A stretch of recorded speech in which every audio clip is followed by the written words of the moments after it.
In front of me is iPad Pro 13 and today I would like to show you how you can turn on or off location. Begin by launching Devices Settings.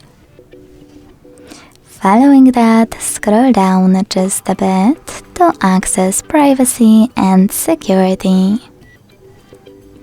Now it's time to select Location Services available at the top and use this switcher next to Location Services to switch them on or off. If you decided to turn them off, you need to confirm your choice in the pop-up by selecting Turn Off on the right.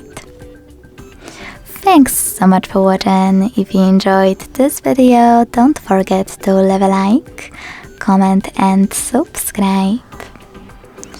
Bye!